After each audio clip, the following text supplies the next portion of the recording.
He always has plaster in the back of his truck now. But a lot of people have made a big deal about the angle of the toe row, that you can't change the angle of the toe row from step to step. I said, but let's think about it.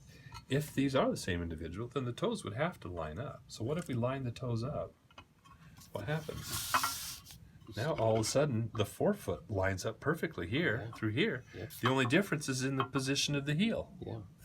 Now that means that this is a pronated foot, the arch pushed down, and the axis of the fore and hind foot then align. Here it's supinated, twisted up, and that causes the forefoot and hind foot to be at an angle.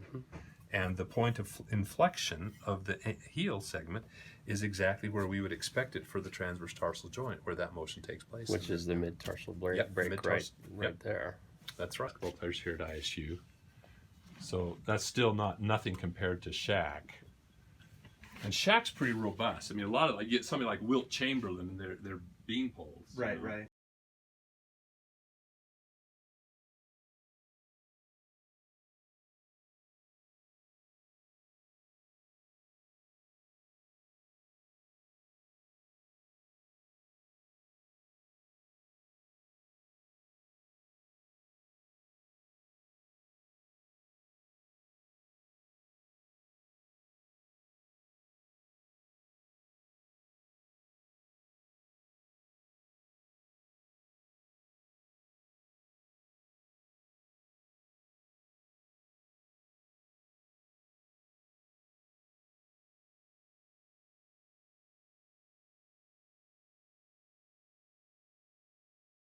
The right size in the right place at the right time. Okay. But we don't know if it was bipedal or not, for sure. I mean, when you're that big, walking on your hands is really out of the question if you have an ape-like wrist and elbow and shoulder with a broad chest with shoulder blades on the back, because you have shear. We have trouble, some of us, with doing push-ups. And so we've got those gadgets that you hold on like this, or I just put, if I do push-ups, it's on the back of my knuckles. You're pretty good. But if you do it here, it hurts your wrist. Yeah. That's why gorillas and chimps have evolved knuckle walking to spare their wrists.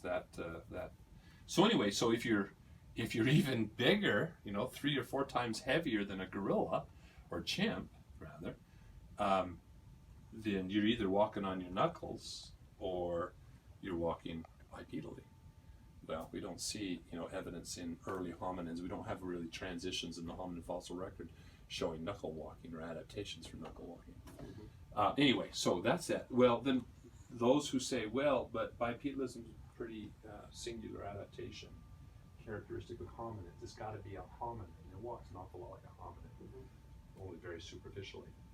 Well, if that's the case, then the total absence of tools, material culture, would suggest that it's an offshoot much earlier than the emergence of Homo.